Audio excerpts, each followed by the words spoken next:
అందరికీ నమస్కారము. ఇప్పుడు మసాలా ములక్కాయ కూర చేస్తున్నాను. ముందుగా స్టవ్ వెలిగించుకొని,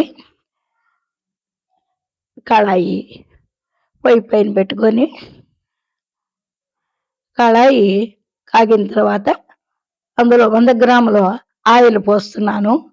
ఒక ములక్కాడ దానికి ఆయిల్ ఎక్కువ ఉంటే బాగుంటుంది.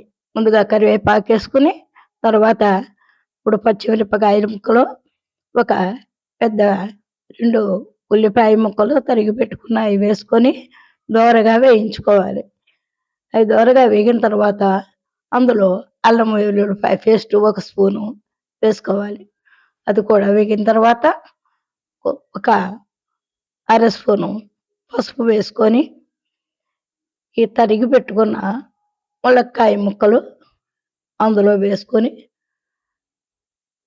పెద్దవి ములక్కాయ ముక్కలు చాలా బాగుంటాయి అన్నమాట. అందుకని పెద్ద కాయ కోసి వేస్తున్నాం.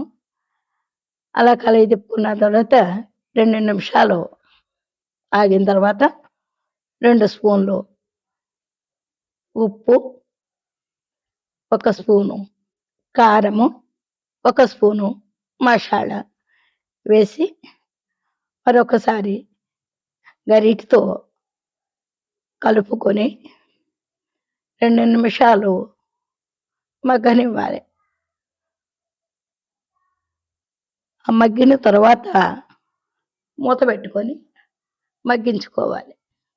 తర్వాత ఒక లీటర్‌కి తక్కువగా వాటర్ పోసుకోవాలి. ఎందుకంటే ములక్కాడ లావువి.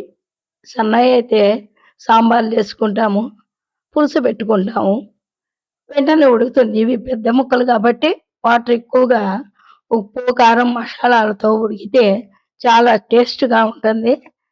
చాలా బాగుంటుంది. అందుకే ముక్క మునిగేటట్టు వాటర్ పోసుకోవాలి. కూర దగ్గరకొస్తుంది.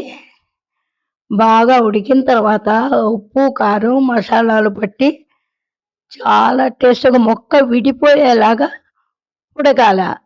మనం పోసిన వాటర్‌కి ఉడికింది. చాలా బాగుంటుంది. వేడి వేడి అన్నంలో మసాలా ములక్కాడ కూర వేసుకొని తింటే చాలా టేస్టు. మీరు కూడా ఒకసారి ప్రయత్నించండి.